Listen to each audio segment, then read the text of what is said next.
Hi hello నమస్తే welcome back Poorni YouTube Express. ఈరోజు మన స్పెషల్ రెసిపీ 10 నిమిషాల్లో ఒక మంచి healthy dinner recipe dal khichdi ఏ విధంగా చేసుకోవాలో చూపిస్తున్నానండి. చాలా హెల్తీగా ఉంటుంది, 10 మినిట్స్లో అయిపోతుంది, టేస్ట్ కూడా చాలా బాగుంటుంది. ప్రాసెస్లోకి వెళ్ళిపోదాం. ఒక మిక్సింగ్ బౌల్లోకి 1/2 కప్పు వైట్ రైస్ని తీసుకోండి. 1/2 కప్పు వైట్ రైస్కి 1/2 కప్పు పెసరపప్పుని తీసుకోండి. ఇప్పుడు ఇవి రెండు కలిపి మనకి 1 కప్పు అవుతాయండి. ఇప్పుడు ఇందులోకి వాటర్ పోసుకొని 2-3 సార్లు శుభ్రంగా క్లీన్ చేసుకోండి.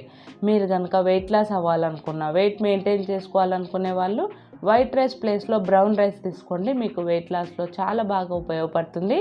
ఇప్పుడు వాటర్ పోసుకొని 2-3 సార్లు శుభ్రంగా వీటిని క్లీన్ చేసుకోండి. మనకి పెసరపప్పులో హై ప్రోటీన్ ఉంటుందండి. ఈజీగా దీన్ని ప్రిపేర్ చేసుకోవచ్చు, హై ప్రోటీన్ అందుతుంది, టేస్ట్ కూడా చాలా బాగుంటుంది. ఇలా 2-3 సార్లు శుభ్రంగా క్లీన్ చేసుకొని వాటర్ వంపేసుకొని మరి కొద్దిగా వాటర్ వేసుకొని 10 నుంచి 15 నిమిషాలు వీటిని నాననివ్వండి. ఏ పప్పులైనా సరే కనీసం 15 నిమిషాలైనా చేసుకునే ముందు నానబెట్టుకోండి. అప్పుడు మనకి గ్యాస్ ట్రబుల్ అనేది ఉండదండి. కాబట్టి కనీసం 15 నిమిషాలు నానిందంటే ఈజీగా డైజెషన్ అవుతుంది, న్యూట్రియంట్స్ అందుతాయి, గ్యాస్ అనేది ఉండదు. కాబట్టి కనీసం 15 నిమిషాలు నానబెట్టుకోండి. ఇక నేను 15 నిమిషాల తర్వాత చూపిస్తున్నాను చూడండి. మనకి పప్పులు బియ్యం మంచిగా నానిపోయినాయి కదా. ఇప్పుడు ఈ వాటర్ మొత్తాన్ని స్ట్రెయిన్ అవుట్ చేసుకోండి. ఈ విధంగా స్ట్రెయిన్ అవుట్ చేసుకున్నారంటే ఎక్స్ట్రా వాటర్ అంతా కిందికి వెళ్ళిపోతుందండి మనకి. ఇప్పుడు ఈ పప్పు రైస్ని పక్కకు పెట్టుకోండి. స్టవ్ వెలిగించుకొని కుక్కర్ గిన్నెని పెట్టుకొని 1 టేబుల్ స్పూన్ నెయ్యి వేసుకోండి. నెయ్యి ఫ్లేవర్ నచ్చని వాళ్ళు బటర్ అయినా వేసుకోవచ్చు.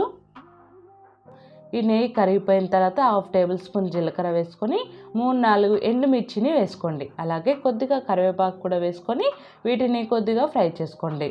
ఈ కరివేపాకు, జీలకర్ర, ఎండుమిర్చి కొద్దిగా ఫ్రై చేసుకోవాలండి.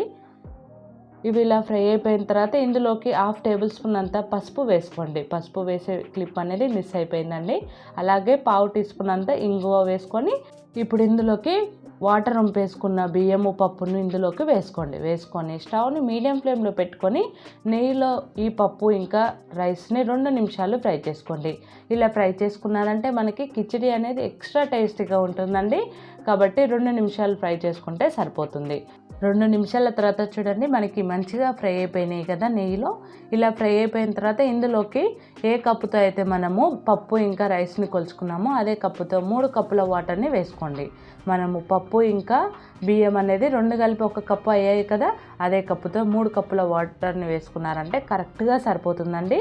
ఇప్పుడు ఇందులోకి రుచికి తగినంతగా ఉప్పు వేసుకొని అంతా ఒకసారి బాగా కలుపుకోండి.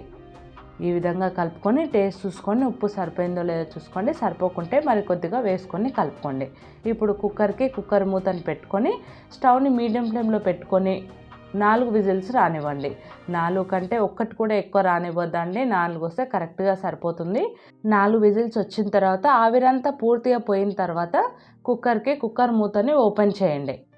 ఇలా ఓపెన్ చేయంగానే చూడండి మనకి కిచిడి అనేది పర్ఫెక్ట్గా రెడీ అయిపోయింది. చూడండి ఎక్కడ వాటర్ ఎక్కువ తక్కువ కాకుండా కరెక్ట్గా సరిపోయింది. నేను చెప్పే కొలతల ప్రకారం చేయండి, మీకు పర్ఫెక్ట్ దాల్ కిచిడి అనేది రెడీ అయిపోయింది. ఇలా మంచిగా కుక్ అయిపోయింది కదా. ఇప్పుడు ఇందులోకి కొద్దిగా కొత్తిమీరను కట్ చేసుకొని వేసుకోండి. ఇలా కొద్దిగా కొత్తిమీరను కట్ చేసుకొని వేసుకొని అంతా ఒకసారి కలుపుకోండి. ఈ విధంగా కలుపుకున్నారంటే మన దాల్ కిచిడి రెడీ అయిపోయింది. చాలా సింపుల్గా ఉంది కదా, జస్ట్ 10 మినిట్స్లో హెల్తీగా టేస్టీగా డిన్నర్ రెడీ అయిపోయింది. మరి ఈ వీడియో మీకు నచ్చిందా? నచ్చితే లైక్ చేయండి, షేర్ చేయండి. మరిన్ని ఇంట్రెస్టింగ్ వీడియోస్ కోసం మన ఛానల్ని సబ్స్క్రైబ్ చేసుకోండి. Thanks for watching. Bye bye.